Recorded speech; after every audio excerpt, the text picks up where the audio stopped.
সব আধুনিক সুযোগ সুবিধা সম্বলিত ২০০ শয্যার পূর্ণাঙ্গ শিশু হাসপাতাল এটি ২০২৩ সালের জুনে উদ্বোধন হলেও গত প্রায় ২ বছর ধরে অলস পড়ে আছে হাসপাতালটি।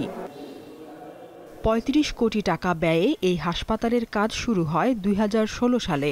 মূল কাজ ৩ বছরেই শেষ হয়ে যায়। এরপর আরও কিছু বাড়তি কাজ দেয়া হয়েছিল, সেগুলো ২০২৩ সালের জুনের মধ্যে শেষ করা হয়।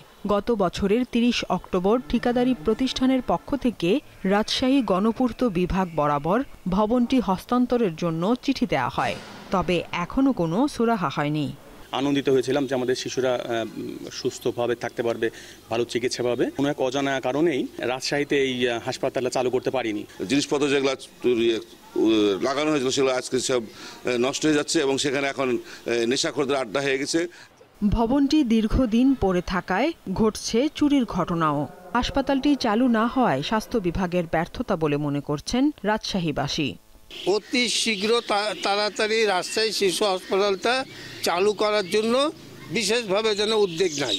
এটা চালু করলে এলাকাবাসী তথা ওই রাজশাহী অঞ্চলের আশেপাশের মানুষজন বিশেষ করে উপকৃত হবে। ঠিকাদারি প্রতিষ্ঠান বলছে, বারবার অনুরোধ করে সংশ্লিষ্ট কর্তৃপক্ষের সাড়া না পেয়ে হতাশ তারা। পিডব্লিউডি আমরা বারবার তাদেরকে তাগাদা দেওয়ার পরে অনেক চিঠি তাদেরকে দেওয়া হয়েছে আমাদের পক্ষ থেকে।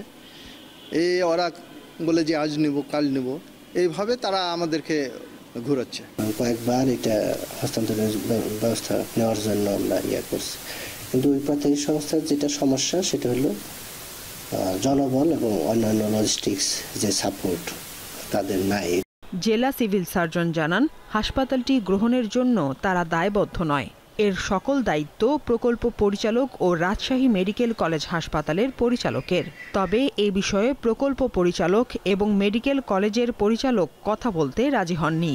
এটা বাস্তবায়ন করার পিছনে হয়তো বা কমিটিতে সিভিল সার্জন সদস্য সচিব হিসেবে আছেন, কিন্তু সিভিল সার্জন কিন্তু এখানে হ্যান্ডওভার নেওয়ার জন্য দায়বদ্ধ না। এটা যেহেতু প্রকল্পের আওতায়, এটা প্রজেক্ট ডাইরেক্টর বুঝে নেবে। দ্রুত হাসপাতালটি চালুর দাবি রাজশাহীবাসীর।